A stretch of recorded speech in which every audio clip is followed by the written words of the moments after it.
Welcome to the Rapport Advantage Podcast, transforming the way leaders communicate.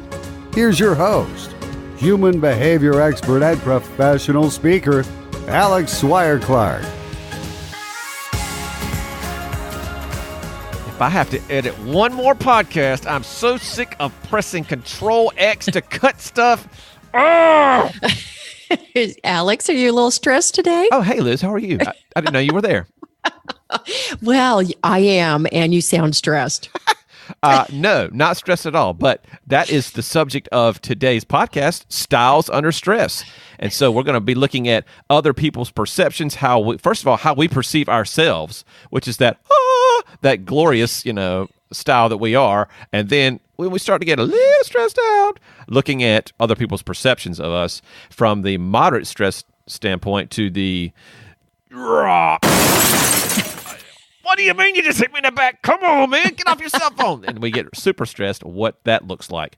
Because we want to know what others see in us, but also we want to be able to view that in others so that we can help to navigate that, get them calmed down, get them back to a state of, okay, now we can have a relaxed conversation. So that's what we're covering today on the Rapport Advantage Podcast. Welcome to the show. If you haven't listened to our podcast before, put the brakes on, stop and go back to episodes 2 through 6, because those will help you to navigate those introductions to the high D, I, S, and C styles, which is what this podcast is all about, human behavior and emotional intelligence, because we are here to help you break down the walls of miscommunication, increase your emotional intelligence, and build better relationships in the workplace and beyond. I am Alex Swire-Clark, CEO, speaker, and emotional intelligence expert. And I'm Liz Parker, certified behavioral analyst who does job benchmarking and strategic growth consultant, along with being a Vistage chair. You're a busy gal, and we love it. We love it. We want your feedback and we want your input. Find us on Facebook at the Rapport Advantage Podcast. You can also find us on Twitter at Rapport Podcast. Visit the website, rapportadvantage.com, all the ways to get in touch with us. You know where we are. Got a nice big Facebook group out there, having some great interactions. Again, today's show topic, high D's, perceptions under stress. So we're going to start talking about the panacea out there, and that is how D's usually see themselves as beings. D's usually see themselves as pioneering. No one's ever thought of this before. I'm going to go down this road. What if we made automated trash cans with wheels and arms that could pick up the trash off the floor, put it in the bag, tie the bag themselves, pick it up out of the can, and leave it on the floor, ready for you to take outside? Actually, that's a pretty good idea. Not just saying. So that whole pioneering mindset. Liz, you got the second one. Assertive. They are definitely assertive, and some might say in another term, they're aggressive, but they are very positive. They come across very, very clear as who they are, and they definitely step into their own power. Indeed. And so the fourth one on the list, which I'm going to skip down to, kind of goes hand in hand with that, and that is confident. There's always an air of confidence, an air of, oh, we're going to get this done. There's no doubt. I've got it. You've got it. This team, we have it. We will perform. We will get it done. Come heck or high water, it's going to happen. So that assertive, confident, it just kind of oozes out of D's naturally. And of course, we've talked about that in other podcasts. That's right. And also when you look at it, that these Ds, and this is how they see themselves. So they always go into these interactions this way, but they're very competitive. They really like that challenge that's in front of them. They like to figure out how can they win over the top of this. So it's kind of hard to speak about just one trait when they are so linked together. So that competitive and winner really do come across together, and they think they are going to be the one at the end of the goalpost each and every time. So D's are definitely seeing themselves that way. D's are super positive. They are going to look at the glass as not even half full. They're like 3/4 full, almost flowing over. So whenever they see an opportunity, and entrepreneurs are so guilty of this, but in a good way, they're like, okay, I see that Burger Shack over there, or whatever that little restaurant is. I can make that Burger Shack the best one ever, and then I could grow that to like 10 stores, create franchises. Oh, yeah, now we're talking. Okay, it's Burger Shack USA, baby. And they see the potential in everything of what it could be, forgetting about the details of how to get there. But they see that kind of end game. So that the whole mentality of begin with the end in mind, D's are really good about that. They see the long-term picture, but we got to back it up and bring a high C in and get some more detail in that. Yep, no doubt about that. So that's kind of where, as we look at their self-perceptions, we want to keep that in mind, that they are always thinking in their heads about being these kind of people. However, when they get under stress or they get a little bit of tension going or they're a little bit tired, they're going to have different behaviors that show up. So the different behaviors that show up can be very demanding. They might be extremely demanding. Even though in their heads, they're still being very assertive, their behavior through their verbal, the way they approach people could be just very, very demanding. I mean, they're just, woo, we got to go get it done right now. Ah, rah, rah, rah, rah. So, rah, rah, sis, and bah. Did we cover all of the D's as how they see themselves, Liz? We have. We're on the perceptions already. And look how much power they have. And look what they could do for an organization, for a relationship. They're going to be successful no matter what. However, that's right. No. Sometimes there's drama. Sometimes things happen. What? Yes. Our cart falls off of the path. What? Yes. We end up in the lake on hole number 15. That didn't happen to me as a kid, ever. Anyway, so D's under stress, a little bit of moderate pressure. We're going to start with kind of medium stress. As Liz said, they can turn up that demanding switch a little bit from their normal, hey, we need to get this done today, due by 5 o'clock, you got this, all right. Stress comes on, hey, you got this stuff done? We need to get this done. I mean, it's 5 o'clock, it's got to be done. You hear me? You hear what I'm saying? And then they move on. So that demanding, again, they're always demanding of themselves, but they get into that more outwardly demanding of others. That's right. And they also then get into the nervy stage. So they get nervy, meaning that they will step out and do some risk-taking stuff that maybe somebody else wouldn't do. They'll just kind of go out on the edge and go, man, I'm going out there. I'm jumping off the side of that silo is what we used to do when we were younger. So it was just kind of like, I can do that. I'm just going to show you I can handle that. Whee! I hope there's some hay down there, maybe. Yeah, and like you said, nervy, basically taking more risks than maybe they should possibly because the deadlines are coming up and they just have to make a decision. So they go with their gut and they take that inherent risk. They can also be egotistical. Normally, not under pressure, they're going to try to get engagement from others. They're going to try to listen to people and hear their opinions. Ultimately, they're going to make a decision, but they're going to try to gather input. Not when they get under pressure. They start getting into that, okay, it's my decision. I'm going to make it, and I don't need any outside input. I'm just going to go and do. It's all about me, and I'm going to make that decision because ultimately I'm the one taking the risk. I'm the one responsible. I'm the one that's being held accountable. That's right. And that also, if I keep trying to stress too, when we go through these, is this is the behavior that shows up, even though in their heads, they're still trying to be that assertive person. The behavior then, the last one on that list is aggressive. So they really can come across as being very, very in your face, even though in their heads, they're trying to be assertive. When they're stressed, when they're tired, when there's that fatigue in play, the behavior just comes across as being, hey, I am in your face. And it's very scary to those styles that aren't a D. Definitely. So they have this philosophy that when they get under stress, they're still those same traits we listed before. Like you said, they're still assertive, but confident, and they're positive and the winners, but then it starts to break down a little bit from what they perceive of themselves into what others see. And then it becomes into epic fail. That land of extreme pressure or stress or fatigue. And so others begin to see characteristics that nobody likes to see. And so the first one on that list is abrasive. So they cut through the chit chat. It's just, you got to get this done. You got to get done right now. You understand me? And so, whoa, that went beyond direct, which direct is a good thing to have. You're efficient. But when you get to abrasive, now you're being direct without any empathy.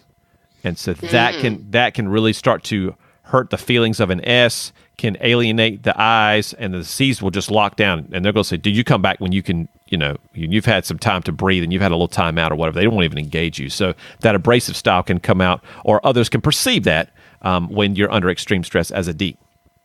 And that also, that empathy piece was really, really a good piece. They do forget about that piece because the next piece they jump into is being very controlling.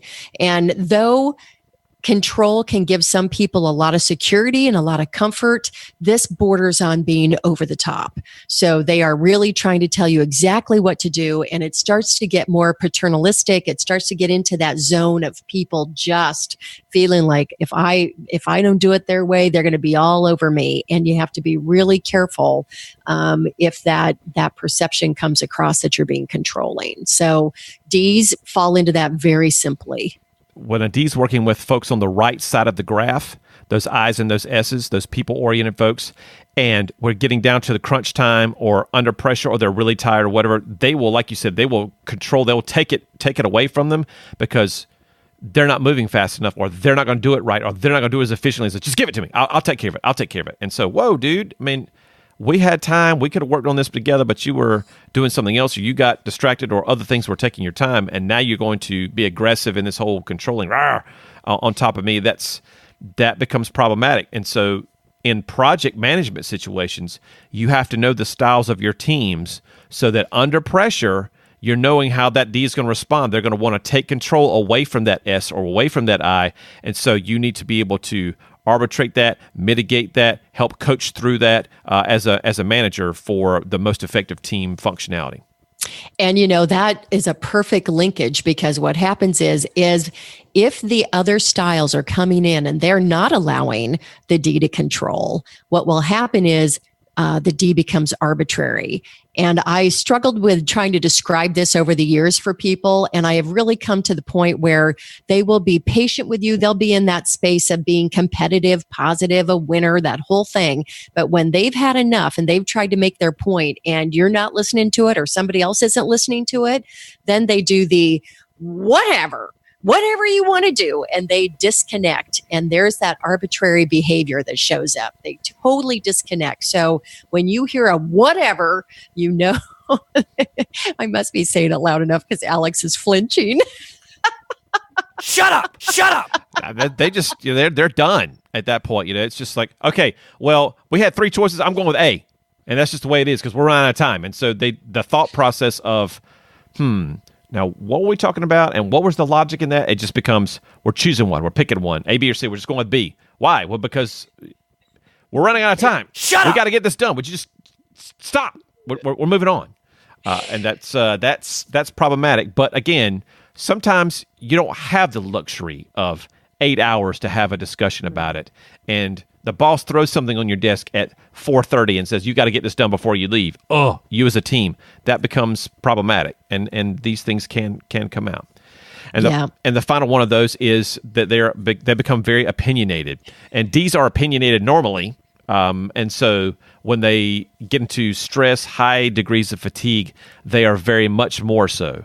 So in one sentence, when it may be Thursday afternoon and life is great and, hey, what do you think about the Atlanta airport? Oh, it's not too bad. I'd rather not go through there because it's really busy, but the people are okay. That becomes under stress. God, that airport stinks. I hate it. It's freaking awful. I would never want to go there ever. If you go to Hartsfield Jackson, I hate it. Okay. Again, I fly through Atlanta all the time. I love Atlanta. It's great. My aunt used to work for Delta Airlines in the Sky Club there at Atlanta for 20 years. So I have a lot of great memories of Atlanta. Nothing against them. So that disclaimer being said, but I had to use an example of something. So that opinionated factor comes in. It's just everything is just magnified, whether that be great or bad. So the opposite opinion of that opinionated thing would be something like, oh yeah, man, you got to go through Atlanta. And there's just no other way. You will go there. And it's the best. Trust me, go now. Don't even think about it. Just go. And so that positivity will scream out as well. But again, under that stressful environment, there is no lukewarm. Everything's in the extremes for a D. Yes. And I think this is also a really good place to just remind everybody in one of our previous podcasts where we talked about their first emotion is anger. And passion is how we like to call it for those Ds, but that links so perfectly into when they get under stress and tension and fatigue. Those are the kinds of things that pop right out. And even though in their head, they don't think they're coming across that boldly, they really are. Yeah. So under those big time levels of stress, they still think they're being assertive. They still think that they're being confident, and still think they're going to have that winning mentality, but others' perceptions of them are totally different from that. So people's perceptions are truths to them. And that's what I speak about a lot in when I'm talking to organizations. People's perceptions are truths to them. It's not how you wanted it to come across. It's how it was perceived that becomes a truth for a person who's an outside observer. And so would this be a good time for us to maybe just say when that happens, there is usually some kind of a physical flinch a person will do if the person is being arbitrary or controlling, that your other party is kind of like flinchy a little bit going, man, what's going on with this person? And when a high D sees that, it's their chance to make that connection, say, oh, hey, I might have been coming across kind of controlling. I'm just so competitive about this, or I just want to win this thing so bad. So it's your way to explain what the behavior really is that you mean with the right intent. Right. And so for eyes, that'll be kind of they'll turn their head and be like, God, that was kind of strange. The S's are going to be, they will take a posture of moving away from them, and they'll close off, maybe cross their arms and kind of sit back and go inward because, again, they don't want to have that conflict. And the C's, man, they're so stoic. They really don't have a lot of change, but they're just going to sit there. And they'll sit there, and then if they're asked for their opinions, they're certainly not going to give it because they've already shut down, and they're thinking about, okay, when I leave this meeting, what steps do I need to take to make sure this gets done? Because this guy's obviously fried. His brain is on overload, and he's not going to be able to execute. Being able to identify those from the various styles that you have in the room is imperative. Yes, it sure is. So I think we covered it pretty well today. Let's wrap this thing up then. For folks who want to get in touch with you, Liz, and talk about some of these job benchmarking and or behavioral strategies that they can employ, how should they get in touch with you? They can reach me at liz@ltresults.com or my website at ltresults.com. And how about you, Alex? Because you are darn good at this. We try. We do our best. They can visit us at therapportadvantage.com. They can also join our Facebook at the Rapport Advantage Podcast. We've got all kind of good stuff going on there from a community standpoint. On our next standpoint, yes. How about on our next podcast, we'll dive into identifying our I styles and how they respond under stress and what that looks like to others. Does that sound good? Love it. I love it. I was going to say, does that sound great? Be so quiet. I love it, and I can't wait because it's all about us on the next one. This one's going to be about 18 minutes. That next one could be 4 hours. So be prepared, people. Be prepared. Thanks for listening, and we'll talk to you next time. Bye-bye. Thanks for listening to the Rapport Advantage Podcast. We'd love to hear from you. Join the conversation on Facebook at the Rapport Advantage and follow us on Twitter at Rapport Podcast.